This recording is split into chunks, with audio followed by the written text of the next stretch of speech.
Hey there, weather friends. Hi, everyone. This is Ellen Weatherford. And Christian Weatherford. And we are Just the Zoo of Us, your favorite animal review podcast, where we take your favorite species of animals and we review them and rate them out of 10 in the categories of effectiveness, ingenuity, and aesthetics. We are experts in many things, but zoology is not one of them.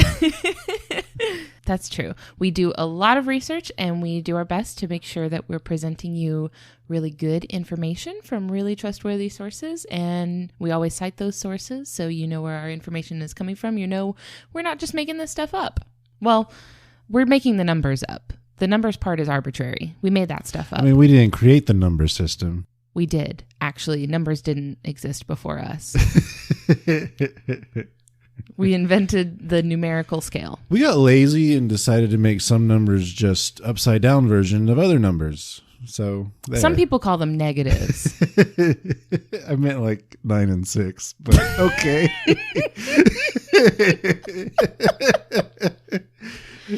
That's the dumbest joke we've ever made on this whole show. We're 19 episodes in, and that was the stupidest thing either one of us has ever said. So yeah. We cite our sources. That's all I was going to say about that. Third bullet. So yeah, we do our best to make sure that we're giving you really good information. But by all means, if something seems amiss to you and you are a zoological expert, feel free to shoot us a message. Don't worry. We are very friendly. We do not bite. And we will be sure to make it right. But make sure you give some context to that message. Because if some rando just messages my personal Facebook, how dare you give a 9 when it should have been a 10? And I don't know what you're talking about. And it's actually me from another account. Just mad that you didn't give the, what was it that I thought you should have done a better one? Literally everything. I'm always so mad at you for your numbers. So Christian, last week you went first. You're right.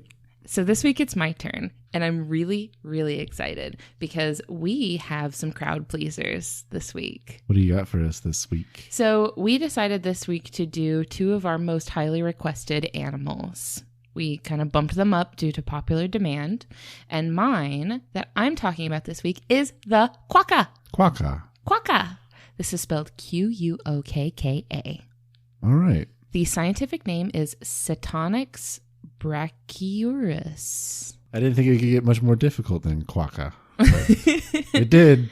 So quokka, I think, is a really cute name because it reminds me of the noise that Pac-Man makes. Ah, very good. So the quokka was requested by Alyssa Anyos, Dina Tygart, and Taylor Gordon Wood. And Taylor, by the way, made our beautiful cover art.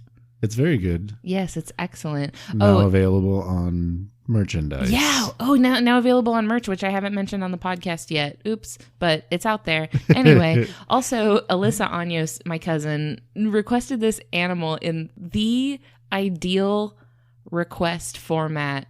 She sent an email to our email address, and it literally was just the word quokka. Was it in the subject or the body of the Both. email? Ah.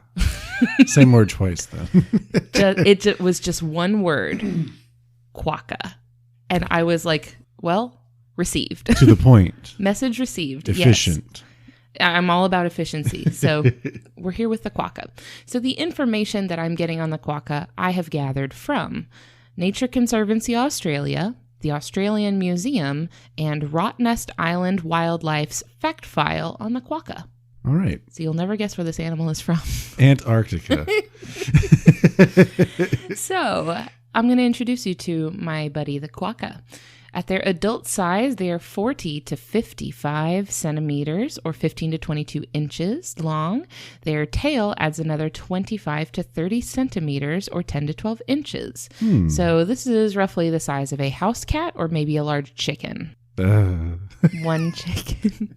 So when you were saying 40 to 50, I don't know why, but I was thinking of, she's about to say feet. I know she's about to say feet. 40 to 50 feet tall. Australia, why? Oh, you haven't heard about the 50-foot tall marsupial roaming the wilderness of Australia? It's that weird forced perspective the camera does. Just the opposite. So anyway, you're going to find these little dudes in one very, very specific place called Rottnest Island. This is an island in southwestern Australia near the city of Perth. Now, there are some other smaller populations in the mainland of Australia in sort of the southwestern forests, but by far the largest population is on Rottnest Island. There are an estimated 10,000 of them on this island. Yeah. So actually, what's interesting is that this island, Rottnest Island, was named after the population of quokkas living there. So the Dutch explorer, I'm going to do my best here, Willem de Vlaming. Okay. Vlaming, something like that. He was the one that named this island, and he described these quokkas as giant rats, which makes sense when you look at them. They look like they could be rodents, and they also have the long hairless tails that rats have. Oh man. Yeah, I know you're not a fan of it. But anyway, so he saw that and assumed that they were types of rats. So he actually named the island Rottnest, which translates to rat nest. Makes sense. A nest of rats. All right. Yep. So they're actually what the island is named after, even though it's not a very cute name. And you would not think they were very cute based on that name. I mean, it's got the word rot in it, right? That doesn't sound great. That doesn't sound very appealing. Yeah. But anyway, so the taxonomic family that the quokka belongs to is called Macropodidae. These are macropods. Macropods are the family of marsupials that includes kangaroos and wallabies. Okay. So there are marsupials outside of the macropod family. Those are going to be like possums. So is the quokka a marsupial itself? Yes. Ah. Yes, all macropods are marsupials. Okay. A lot of sources that I saw described the quokka as a type of wallaby.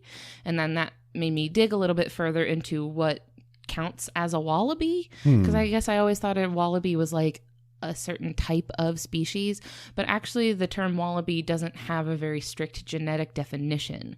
So the term wallaby really just refers to a small macropod that is not a kangaroo. Oh, that's Yeah. pretty general. Yeah. So quokkas are kind of considered part of that because it's just not a very strict term. But the quokka is the only species in their genus, Cetonix. They don't really have any other species within that genus, but they are related to the wallabies. Okay. Yep. So that's just kind of your little introduction to the quokka. I'm going to get started with our rating system. We start with effectiveness, which for us here at Just Azuvas, if this is your first time joining, for us, effectiveness is physical adaptations that the animal has that make them do a good job at the things that they're trying to do. So these are things that are built into their body to make them do a good job. I gave the quokka an 8 out of 10 for effectiveness. Okay. The bulk of the points I gave them are for their very fast and efficient reproduction. They're very quick at it. Gestation period is only about a month. Wow. So the joey, I should even say, being a marsupial, their babies are called joeys. Just like kangaroos. Okay. Yeah, they're joeys. So the joey is born about a month after the mother mates. Now, they are super teeny tiny when they're born, and they live in their mother's pouch for 6 months. And then after 6 months, they come out. Yeah, because I mean, at the early stages, they might as well just be a fetus that's just no longer on the inside, right? It's a jelly bean, Yeah. really. It's a small bean. So now here's where it starts to get a little bit rough after this. Okay. So I'm just going to put a quick little content warning that the following is a little bit, it's challenging content. So be careful. Suited for mature listeners. Yeah. So the joey lives in its mother's pouch for 6 months, at which point it emerges. Now, the mother keeps a backup, at least one, sometimes more, backup undeveloped joeys in her womb. They're not developed fully yet, but little fetuses. She keeps them in her womb just in case the first one doesn't work out. Okay. So if things don't go so good with that baby, she's got some backup babies ready to go. Oh, no. In the oven. Now, this is especially useful for them because, I'm so sorry, but one of the quokka's escape tactics when chased by a predator is to abandon the joey, take it out of the pouch, and just kind of smoke bomb, kind of leave the baby there, and use it as bait to distract the predator for long enough for the mother to get away. Oh, no. Yeah. It's not good. I guess it's kind of that whole, I don't need to outrun the predator. I just have to outrun the rest of you. So this might seem counterproductive. Why has the mother fed its baby to a predator? So you have to not view this through the human lens of morality, and don't make assumptions about ethics for quokkas. Think about it. It's very easy for the mother to make more babies. The baby can't make more mamas. It just mathematically, for their population, makes more sense. There are animals that eat their young, so... Yeah. They haven't necessarily eaten their young, but they've fed their young to a predator to kind of buy time for them to get away. So in the grand scheme of things, she's typically okay with sacrificing one of her babies. Can I ask, in this part of Australia, what is the most common predator they have to contend with, outside of humans? So on this island, there are feral populations of invasive species like cats and foxes.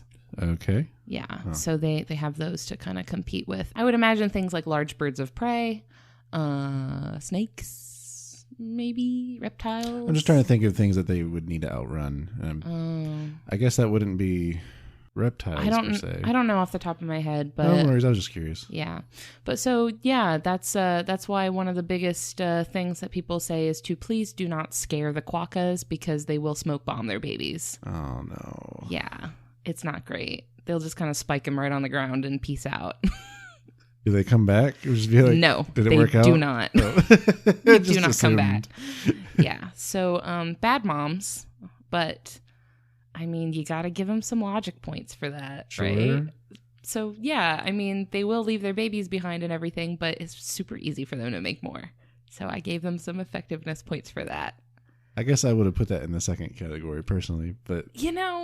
I couldn't bring myself to. I couldn't bring myself to award them ingenuity points for infanticide. I just couldn't let myself do that. I mean... Moving on. All right. Away from this. Next. Leaving this whole topic in the dust. So, quokkas living in some pretty dry areas of the world, they're able to store fat deposits in their tails. So this allows them to survive for up to a month at a time without water or food, which is really important because during the dry summers, water gets really scarce on their island, and they get a lot of it from eating vegetation and succulents that grow on the island. Now, something to keep in mind is that in Australia, their seasons are reversed from ours. Sure. So their summer occurs from December to February, whereas for us in the United States, our summer is typically from May to August. Well, we live in Florida, so ours is from March to the next March.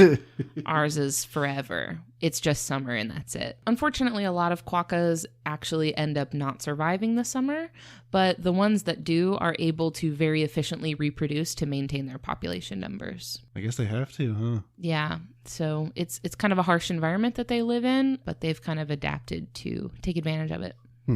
Yeah. So moving on to ingenuity. These are behavioral adaptations that the animal has made that just kind of make it a little bit clever at solving the problems that it faces on a daily basis. So I gave the quokka a 7 out of 10 for ingenuity. Quokkas are mostly nocturnal. During the day, they like to hide in really dense bushes and kind of underbrush. And inside that thick vegetation, they actually make their own hidden trails. So they have little paths and trails that they've made for themselves that they use for quick escapes or efficient paths to food sources. Yeah, so they have a little tunnel system almost. It's not underground or anything. Sure. It's usually just like under like thickets and stuff, but they have little tunnels that they make for themselves. They typically live together in groups in the mainland. These groups are pretty small and they're mostly just little family units, but on the Rottnest Island, the groups can be really large. There's groups of like up to 150 of these things running around together as like a big fam. So during the summer when food and water are low, quokkas have been observed expanding their diet to become more omnivorous. So they're normally just herbivores. They just eat plants, succulents, stuff like that. But sometimes if it's really, really dry and they don't have a lot of food opportunities, they'll start to eat small animals like snails and lizards. Oh, wow. Even though they're not really meant to do that, they will do it sometimes. So, a little bit of an opportunist there. Quokkas are very trusting of humans, and large numbers of them can be found in the more developed area of the island. It's called the settlement. So this island is kind of divided up into these different like biomes, and you can find a lot of quokkas in the more urban area of the island because food and water are more likely to be found there. So quokkas like to hang out there. So they kind of they've kind of figured out where they're going to get a better selection of nutrition, and they like to hang out around there. There is part of this island that are these really like dry scrublands, and occasionally those areas will have these brush fires where there will be like a big fire, a bunch of it will burn down, and then after that there will be these periods of new growth. So quokkas will kind of prefer those areas during the post-fire growth period. So you'll see whenever there's like a big fire in that area, quokkas will kind of move in afterwards and then enjoy that more rich nutrition. And then once things kind of even out, they'll move on and go to find more like swampy areas that they like to hang out in. Oh, cool. Yeah, so they're kind of, I gave them some ingenuity points for being clever about like relocating themselves to give themselves like better advantages. I don't know, I thought that was pretty cool. Yeah, for sure. And then I bet the plants that grow after the fires are also pretty tender since they're new and budding. And some good dank leaves out there. And like, oh, it's all gone. Time to go to the wet place. Yeah, so I don't know. I mean, 7 out of 10, they're pretty good. Yeah. Kind of clever little critters. Now, aesthetics. This is what you guys want to hear about for the quokka. 9 out of 10. So quokkas are famous for their naturally photogenic smile. They're not expressing anything. That's just the way their face is. Sure. They have a resting happy face. It's so cute. Their little mouth is like turned up in this really cute little smile. They have really big round eyes. They have round fluffy ears and these really big fluffy chubby cheeks. And it just makes them really cute. On top of that, they're also pretty friendly and they're not really very afraid of humans.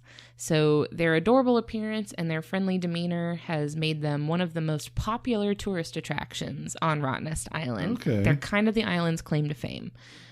This has inspired the social media trend of Quokka selfies that you've probably seen. This is like the bulk of the reason people have asked us to talk about them is because of these Quokka selfie threads. So some particularly noteworthy examples are from Chris Hemsworth and Margot Robbie, two Australian celebrities that have taken Quokka selfies and put them up on their social media. Chris Hemsworth being Thor. Yeah, I guess I didn't realize he was Australian. That's cool. And then Margot Robbie being Harley Quinn from the Suicide Squad movie. I didn't see it. Me neither. Anyway. So these celebrity Quokka selfies and then just kind of the ensuing like everyone who goes to this island posts their Quokka selfies have been really great for the visibility of the Quokka and of Rottnest Island in general. Mm-hmm. It's like nobody knew about them before, and then all of a sudden these selfies got really, really popular and then, went like viral on social media, and now everybody knows about them.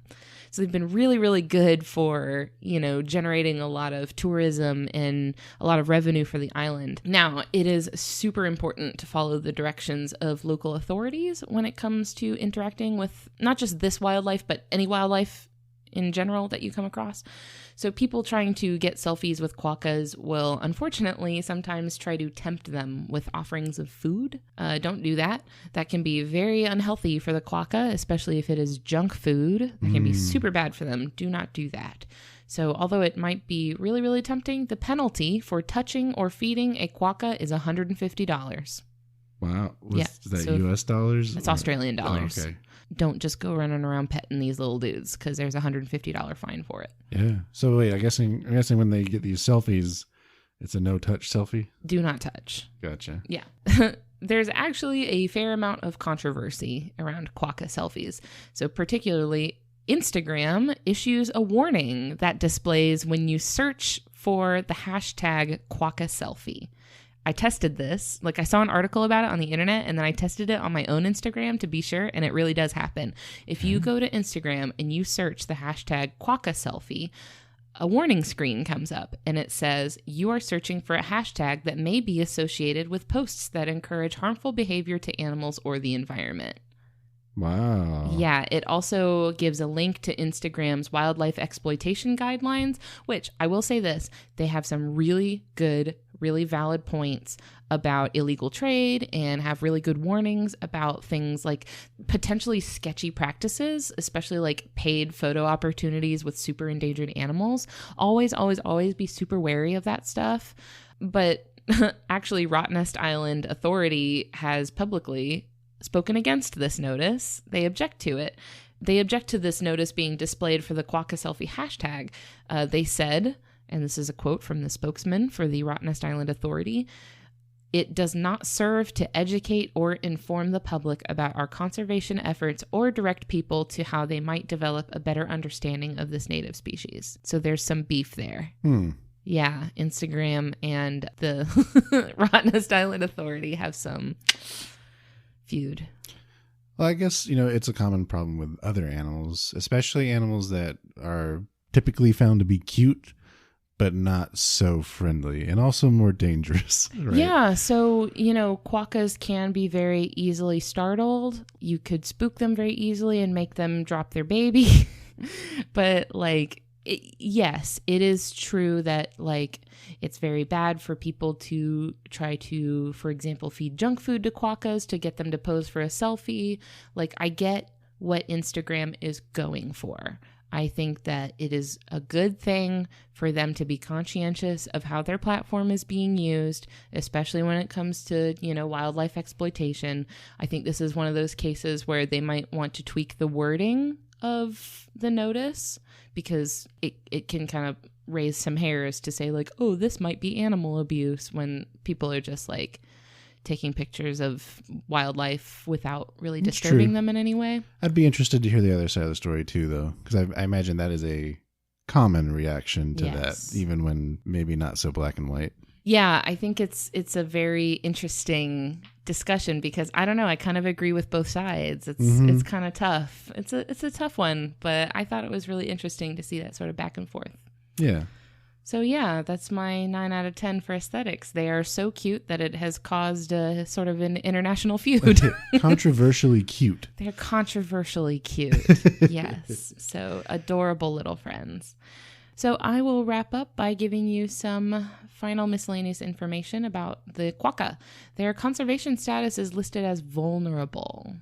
So they are threatened, like I said earlier, by predation by feral populations of invasive predators like cats and foxes. These are European, non-native species that have been brought in, and they're kind of destroying everything as they tend to do when they are in places they don't belong. But they're also facing a lot of habitat loss due to, forests in their areas being cleared out for things like agriculture, housing, or logging. It seems like this is more of a problem in the mainland, but in Rottnest Island, all of the wildlife on that island is federally protected. Very cool. Yeah, but they are still vulnerable. So, there are still things that you can do to help them out. And I really recommend checking out the Rottnest Island Authority's website because they have so much good information on there.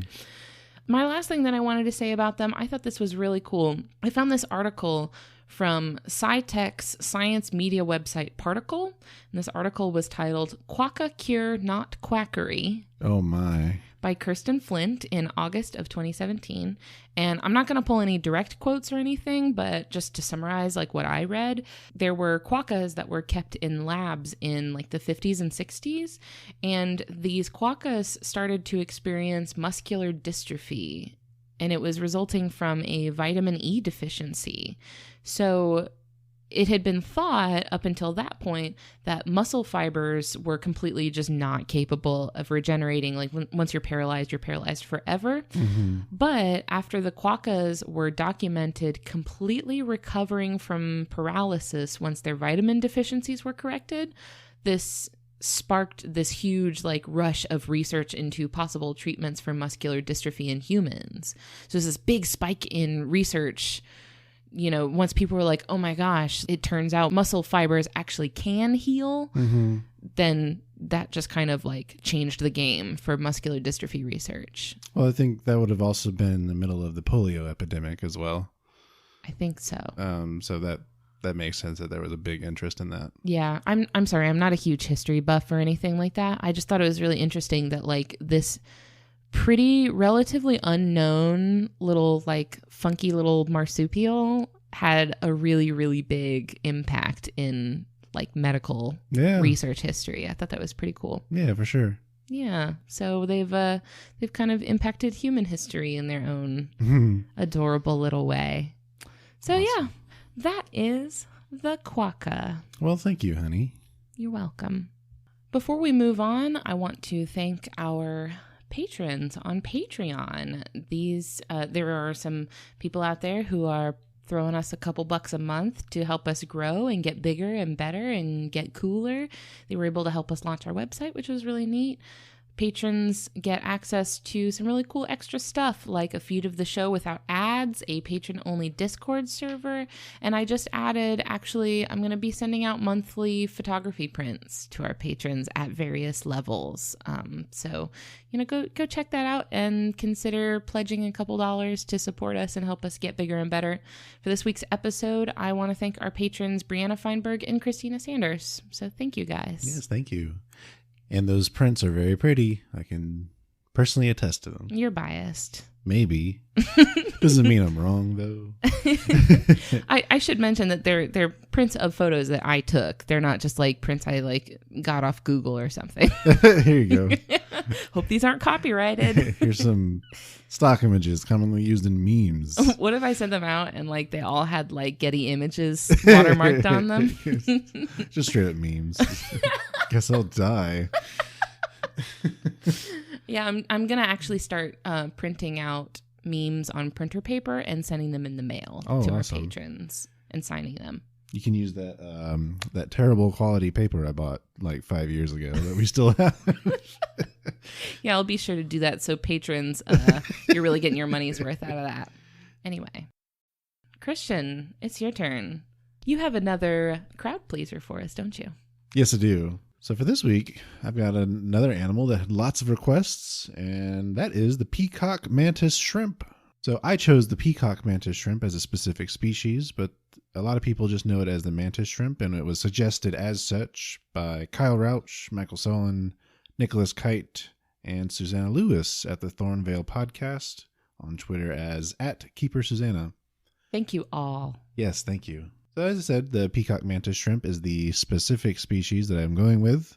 Its scientific name is Odontodactylus silaris. Oh, I thought you were done after the first one. There was more. I wish I was.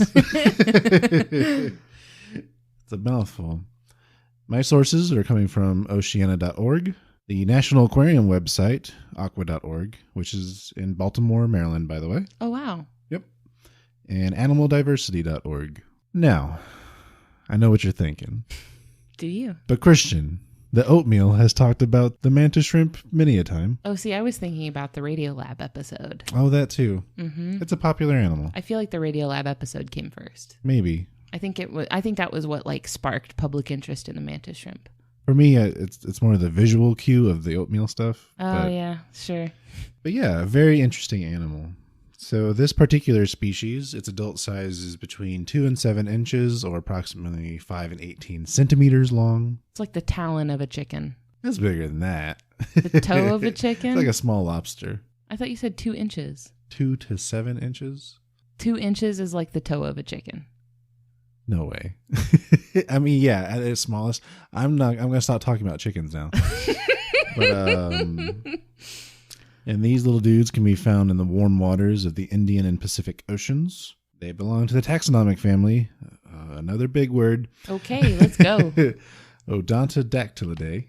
Oh, hold on. Odontodactylidae. Yes. What? That's every consonant in the entire English language. So many. The other things in that family are the other mantis shrimp, of which there are approximately 400 different species of. Y'all got to be more specific with your species requests, please. So I chose the peacock one because it's pretty. And that's that. Excellent. That's also how I make choices of things. Effectiveness. So I'm going to give it a full 10 out of 10. Nice. My first and biggest point is they have the hands that no one wants to catch. The hands with a swiftness. But they aren't really hands.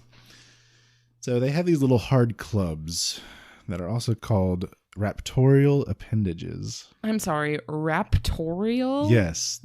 I guess the adjective form of raptor. I didn't know that raptor had an adjective form. Yes. That's incredible. That's a very powerful word. Yes. So they have these little club-like appendages. Think of them as being their first set of legs are these little appendages. They're boxing gloves? Kind of look like that. So they're calcified claws, basically. And they use them to deal massive amounts of bludgeoning damage in D&D terms. Like 2d8 bludgeoning damage. 2d12s more like. But and they're strong. So what they're meant to do is to break through the shells of things like clams, oysters, other crabs and lobsters, that kind of thing. Wow. Yeah. The larger specimens have actually been known to damage the glass in aquariums with these strikes. Incredible. But they're very, very strong. This is probably why I have not seen one in an aquarium. Supposedly some do, just like the National Aquarium, actually, which is why wow. I'm pulling information from them. So if we ever find ourselves in that part of the country, maybe we can check it out. But their strike travels around 20 meters per second. That's fast, very fast. Do you happen to have an imperial conversion for that? I don't. Oh. I won't. What, please? And I shan't.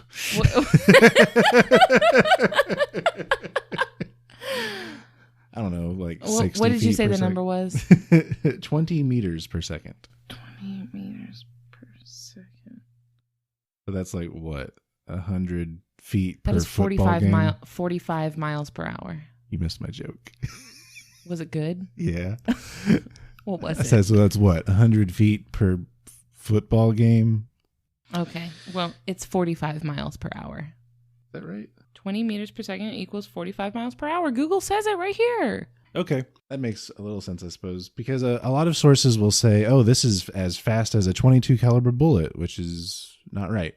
It is the same amount of force as a 22 caliber bullet. Oh, okay. But the speed of a bullet is more than 10 times faster than that. Oh, okay. So I think that just might be a little confusion here and there. Either way, you don't want to get hit by one. Yes. And now part of the reason all that force is, in addition to the initial strike, that strike is also creating what's called a cavitation bubble of air. Cavitation? Yes. So that strike is transferring so much kinetic energy that it causes a bubble in the water. And as that bubble implodes on itself or collapses on itself, it creates heat, light, and sound. What? Yes. So it's also doing radiant damage. All these things are like paladins. But yeah, it's tough little dudes. This is like when you are playing a Skyrim save and you max out your melee skill. Gloves of the pugilist, or however that's pronounced. And then the way they hold their claws, they're kind of folded out in front of them. It's very much like the mantis insect, like the praying mantis. That's probably where they got their name from. Yep, so that's where that part of the name comes from. And then the peacock part of this one is because of how pretty it is. Oh. We'll get to that shortly. We have a whole section for that. Yes. The next effective thing that I'm giving them points for are their vision. So this is another thing that has been talked about a lot. Let's hear it again, Christian. Yes. So they have incredible vision. They can see colors and wavelengths that we cannot. Examples being ultraviolet and polarized light. So part of the reason for this is because their compound eyes have 16 types of color receptive cones, whereas most humans only have 3. I say most because some have 4, and there's a whole other Radiolab podcast about that, I believe. Yeah, check out the Radiolab episode Colors for more information on... Those might be in the same episode. Yeah, it's the one Okay. episode where they talk about mantis shrimps, Okay. and because they talk about other animals with different numbers of receptors in their eyes. Yep. So yeah, it's if you haven't heard it yet, check out the Radiolab episode Colors for a deep dive into like photoreceptive, an explanation on photoreceptive cells in your eyes and stuff. It's really cool. So what this basically translates to is the more different kinds of these you have, and if they're sensitive to different frequencies of light, it gives you a better ability to distinguish between different colors. And also in the mantis shrimp case, they can see beyond what we know as the visual spectrum. So, ultraviolet being part of that. We cannot see ultraviolet light directly. And turns out they look even cooler when you see them the way another mantis shrimp would. Oh, really? Yeah. So just with our eyesight, their colors are very vivid and interesting. But with the eyes of another mantis shrimp, it's even better. What would elf eyes see? They're taking the crustaceans to Isengard. No. No? Okay. I regret setting you up for that. Well, and then I just spiked it into the ground. Not unlike a quokka spiking its baby. Mwah. Okay. So that was a 10 out of 10 for effectiveness. Perfect score. Nicely done. Yes. Slam dunk. Yep.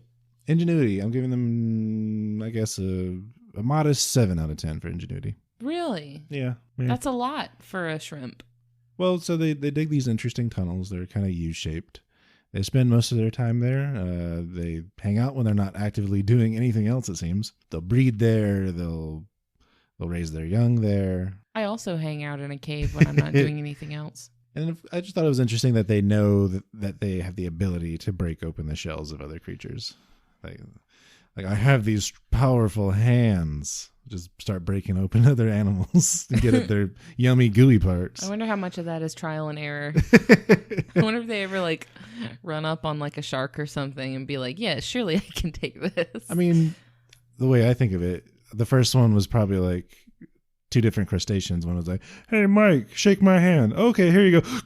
Oh, God. Yeah, that's probably how that went down. Your hand is gone.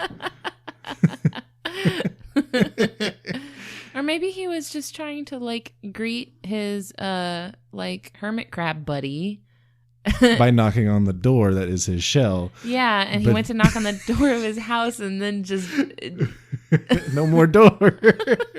That's all I have for ingenuity. This poor mantis shrimp can't make any friends. He's too powerful and too beautiful. Too strong. It's the Dragon Ball Z curse. Speaking of beauty, aesthetics, 10 out of 10. They're very pretty and they have stunning colors. It's just almost iridescent and it's just, you really have to see it. And in particular, it's the males that have the coloration that's most interesting. And it has lots of greens and blues and reds. Ain't that always the way it goes? Yeah. I mean, the females are mostly red. Still pretty, though. How come the dudes are always the fabulous ones? It's just like the peacock, right? And then also the eyes themselves, they look very interesting. I'm not going to try to describe them through voice, but I do highly recommend to check them out to see what the eyes themselves look like. Is it the color or the shape of them or? The anatomy itself, because they're compound eyes, not unlike many insects. Those always look really cool because they always have interesting geometric patterns. Yeah, and they have distinct parts.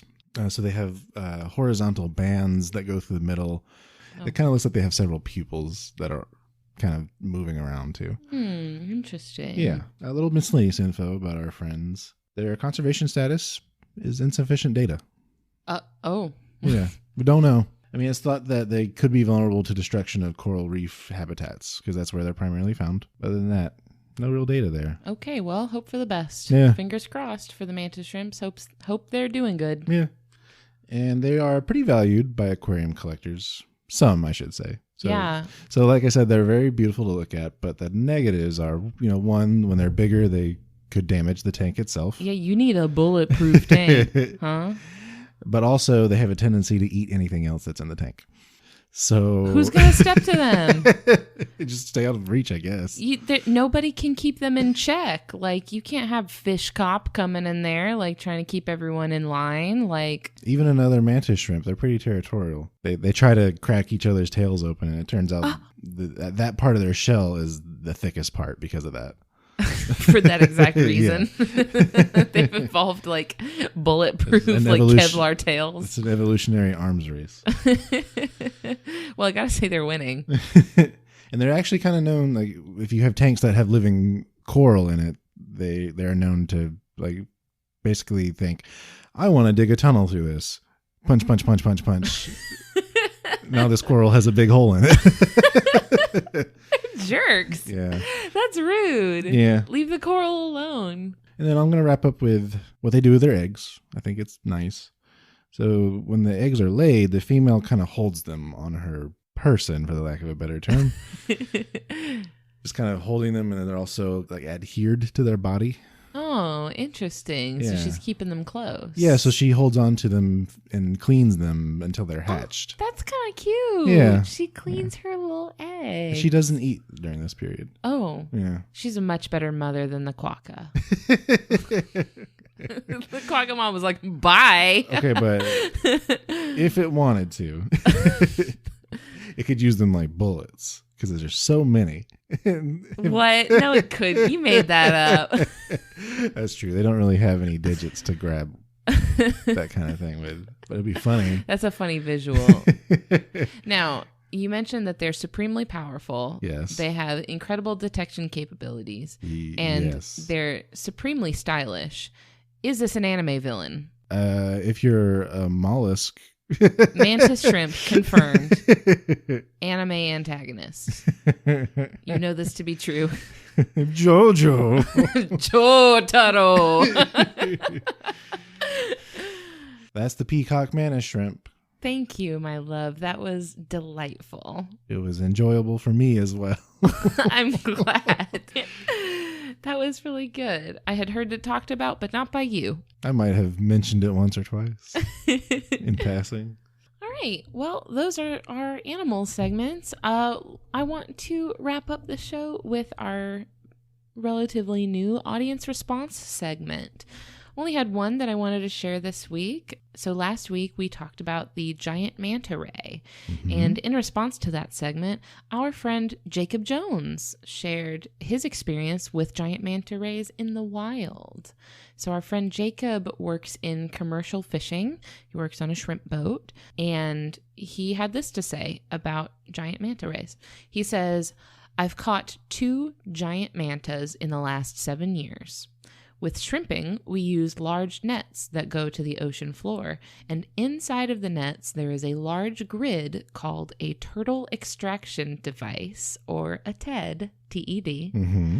that lets the larger things escape, like most sport fish, sharks, dolphins, turtles, etc. But the giant mantas are too heckin' big and can't make it to this part of the net because they taper down from a 68-foot circumference, or 34 on the first boat I worked on, down to like a 4-foot circumference as they go to the bags where the catch is held.